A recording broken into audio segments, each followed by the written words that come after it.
जय श्री कृष्णा। तो आज हम बात कर रहे हैं कुंभ महापर्व पर। सनातन धर्म में ये एक अति प्राचीन परंपरा है।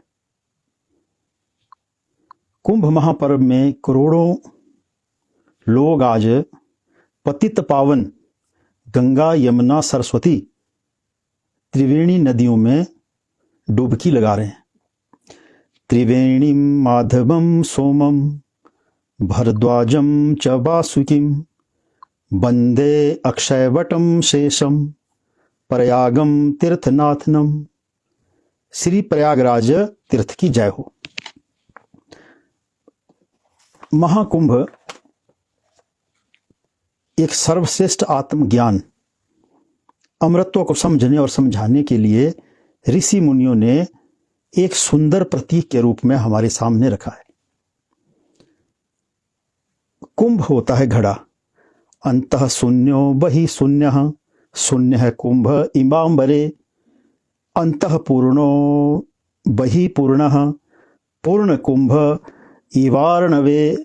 जिस प्रकार से एक खाली कुंभ को अगर आकाश में पड़ा हो तो उसका जो भीतर का भाग है और बाहर के भाग सब में आकाश ही आकाश रहता है, यानी कि सर्वत्र जो है आकाश होता है। और उसी कुंभ को अगर समुद्र में डुबो दिया जाए तो कुंभ के अंदर भी उसमें जल रहता है और बाहर भी जल रहता है।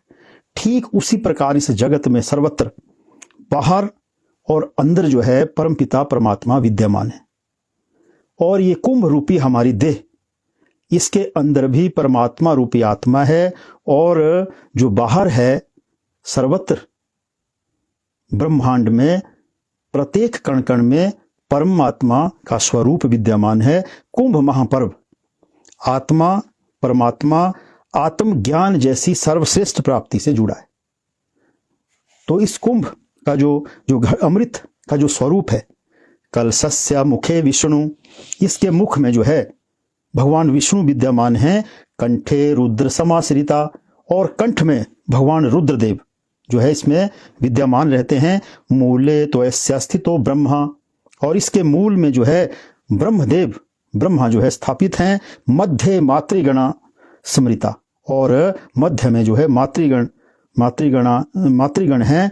और कुक्षौ तो सागरा सर्वे, जो इस कुंभ की कुक्षी है, कुक्ष है, पेट है, उसमें जो है सर्वे सप्तद्वीप वसुंधरा, उसमें सागर सप्तद्वीप और वसुंधरा, ये पृथ्वी जो है उसमें समाहित है। ऋग्वेदो यजुर्वेद, ऋग्वेदस्य यजुर्वेदो सामवेदो अथर्वणः, अंगैश्च संहिता सर्वे कलशं तु समाश्रिता।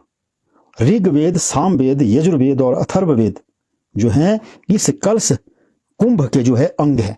तो इस प्रकार का ये सुंदर कुंभ जो प्रकृति द्वारा जो वेदों में वर्णित है, और कुंभ का जो है महाकुंभ का वर्णन ऋग्वेद में आया हुआ है, और सभी पुराणों में जो है कुंभ का वर्णन है, जो कि इसकी प्राचीनता को दर्शाता है।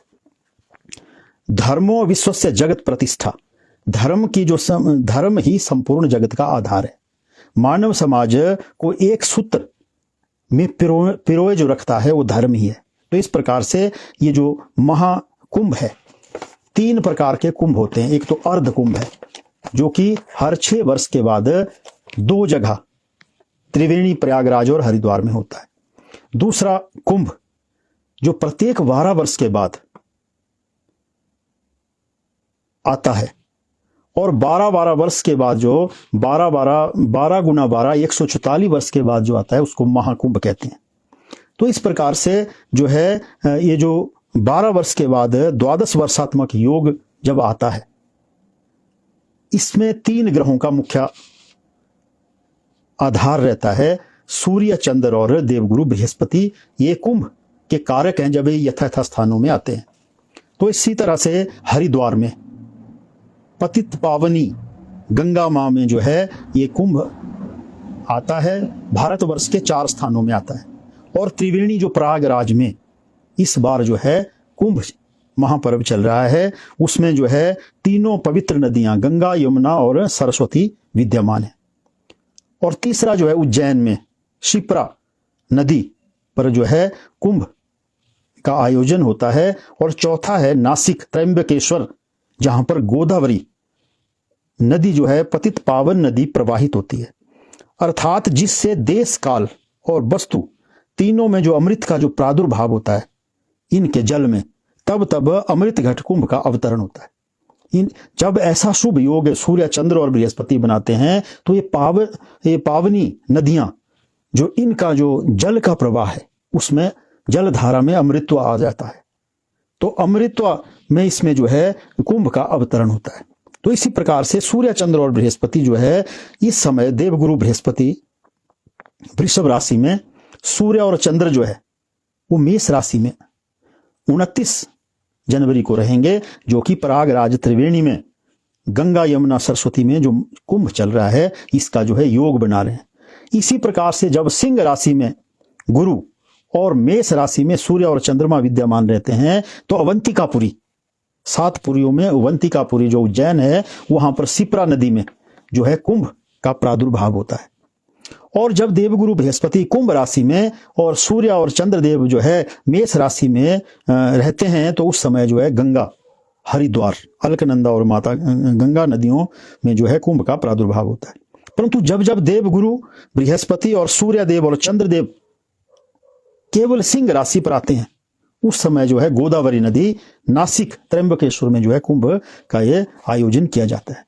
तो पुराणों में 4 प्रकार की कथाएं जो है कुंभ महापर्व के बारे में दर्शाई गई है। इसके पुरातत्व को जो दर्शाती है कि कितने पुराना है, और वेदों में जो वर्णित है, ऋग्वेद सबसे पुराने वेद में जो इसका वर्णन है, एक तो भगवान शिव और गंगा की कथा में इसका वर्णन हुआ है, महर्षि दुर्वासा की कथा में भी वर्णन आता है, कद्रु और विनता की कथा में भी इसका वर्णन आता है।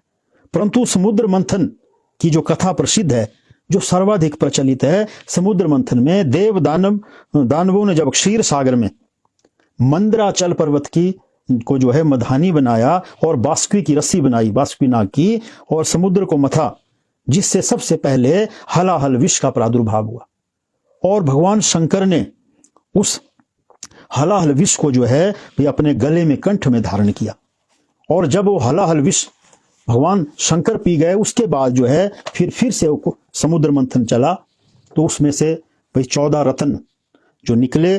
दूसरे नंबर पे जो है पुष्पक विमान था, तीसरे पर ऐरावती हाथी और पारिजात वृक्ष चौथे पर, नृत्य कला में प्रवीण रंभा 5वें स्थान पे, कौस्तभ मणि 6ठे स्थान पर, और 7वां जो है द्वितीय का बाल चंद्रमा, कुंडल और कवच 8वां, धनुष 9वां, 10वां कामधेनु, उच्च श्रैवा नामक घोड़ा इसमें से प्रादुर्भाव हुआ।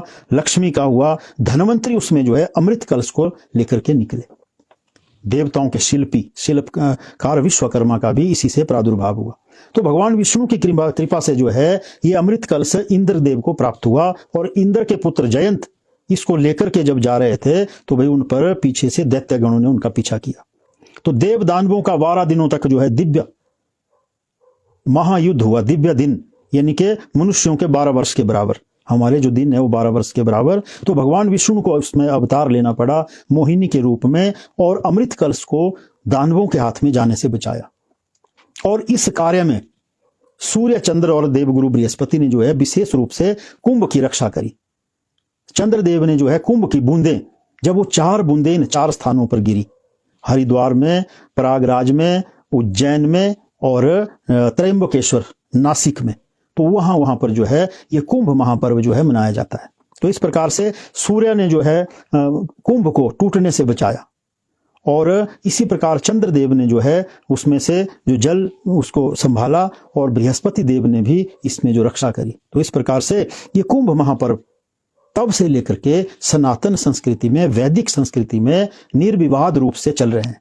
भगवान शंकराचार्य ने जो है इसको जो 4 मठों की स्थापना करी, तो उसमें भी जो है भगवान शंकराचार्य ने इन स्थानों का जो है चुना। तो इस प्रकार से ये जो महापर्व है ये सभी देवगणों के लिए, पितृगणों के लिए, यक्षों के लिए, गंधर्वों के लिए, किन्नरों के लिए और सभी मनुष्य जाति के लिए जो है उसमें, अपितु सभी जीव मात्र के लिए, ना कि मनुष्य मात्र के लिए, सभी जीव मात्र को अपनी अपनी पावन उपस्थिति से पवित्र करता है।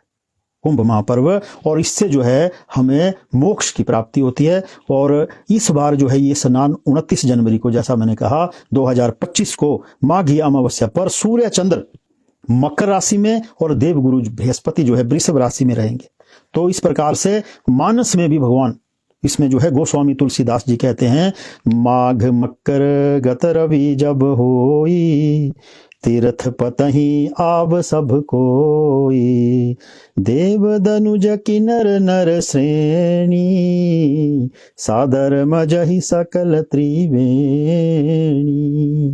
तो इस प्रकार से भाई अब जो है त्रिवेणी में ये संगम चल रहा है, और ये जो है ये पौष शुक्ल पक्ष पुत्रदा एकादशी से जो है चल पड़ा है ये पावन पर्व, और महाशिवरात्रि तक 14 इसके जो है मुख्य मुख्य स्नान है। तो इस प्रकार से महाशिवरात्रि तक जो है ये पर्व चलेगा, और इसमें जो है सभी लोग जो इस कुंभ महापर्व में भाग ले रहे हैं वो जो है उनके लिए एक जीवन में एक बहुत बड़ी उपलब्धि है।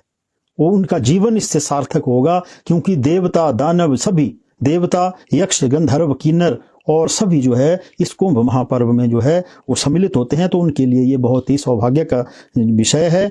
और जो लोग कारणवश कुंभ महापर्व में त्रिवेणी में नहीं जा सकते, और वो जो है इन तिथियों पे घर में ही जो है सभी पवित्र नदियों का आह्वान करें, कुरुक्षेत्र, गया, गंगा, पुष्कर, प्रयाग आदि समस्त तीर्थों का जो है स्मरण करें, और पतित पावन इन नदियों का स्मरण करें।